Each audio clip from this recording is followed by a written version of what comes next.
Hello అండి, welcome to Vakratunda kitchen. ఈరోజు మనము చాలా టేస్టీగా ఉండే వెజిటేబుల్ కుర్మా ప్రిపేర్ చేసుకుందామండి. చాలా సింపుల్గా చేసుకోవచ్చు ఈ కుర్మా.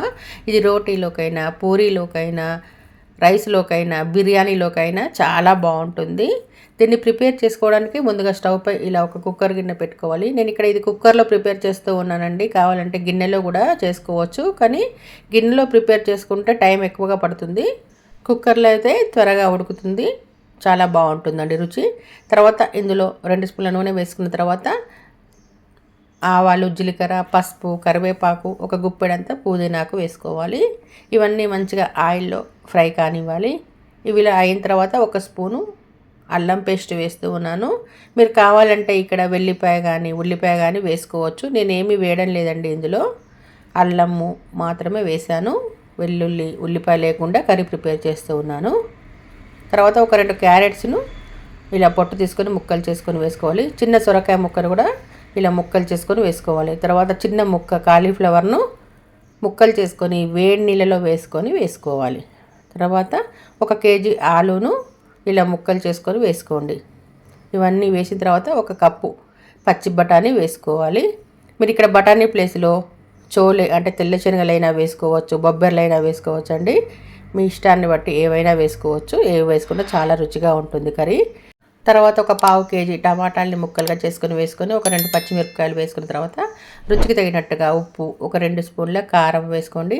ఉప్పు కారం అనేది మీ రుచిని బట్టి వేసుకోవచ్చు. తర్వాత 1 అర స్పూను జీలకర్ర పొడి అంటే వేయించిన జీలకర్ర పొడి, 1 స్పూను ధనియాల పొడి, 1 స్పూను గరం మసాలా వేస్తూ ఉన్నాను. ఇవన్నీ వేసిన తర్వాత ఒక చిన్న గ్లాస్ నీళ్లు వేసుకోండి. వేసుకున్న తర్వాత ఈ ముక్కలన్నిటిని ఒకసారి ఈ విధంగా కలిపేసి కుక్కర్ మూత పెట్టుకొని ఒక 4-5 విజిల్స్ రానివ్వాలండి. అంటే మన కర్రీ అనేది చాలా మెత్తగా ఉడకాలి, అలా అయితేనే బాగుంటుంది. అందుకని ఒక 4-5 విజిల్స్ రావాలి. మీకు ముక్కలుగా కావాలంటే ఒక 3 విజిల్స్కి స్టవ్ ఆఫ్ చేసేయండి. నేనైతే ఇక్కడ 4 విజిల్స్ రానిచ్చాను.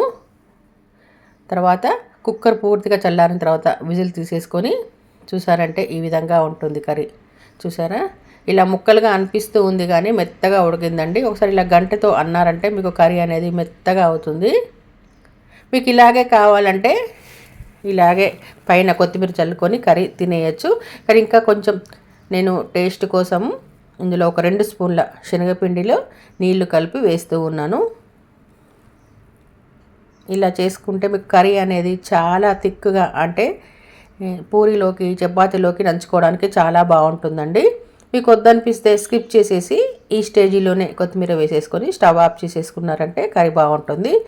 శనగపిండి వేసుకుంటే ఇంకా బాగుంటుందండి. శనగపిండి వేసుకున్న తర్వాత 1 కప్పు నీళ్లు వేసేసుకొని ఈ కర్రీని ఒకసారి ఈ విధంగా కలుపుకొని ఒక 2 నిమిషాల పాటు అంటే శనగపిండి పచ్చిదనం పోయేంత వరకు ఉడికించుకోవాలి.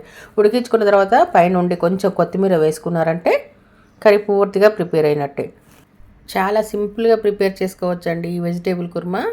5 నిమిషాల్లో మీరు ఇలా కుక్కర్లో ప్రిపేర్ చేసుకోవచ్చు. చాలా రుచిగా ఉంటుందండి. వేడిగా పూరీలోనైనా, చపాతీలోనైనా, బిర్యానీలోనైనా సర్వ్ చేసుకోవచ్చు.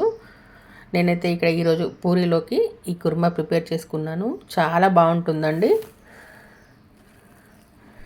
చూడండి కర్రీ ఎంత బాగా వచ్చిందో, చూస్తుంటేనే తినాలి అనిపిస్తుంది కదా, అంత బాగుంటుందండి. మరి మీరు కూడా ఈ విధంగా ఒకసారి ఇలా వెజిటేబుల్ కుర్మా ప్రిపేర్ చేసుకొని ఎలా వచ్చిందో మా కామెంట్స్లో పెట్టండి. మీకు మా రెసిపీ నచ్చినట్టయితే లైక్ చేసి మా ఛానల్ని సబ్స్క్రైబ్ చేసుకోండి. Thank you for watching.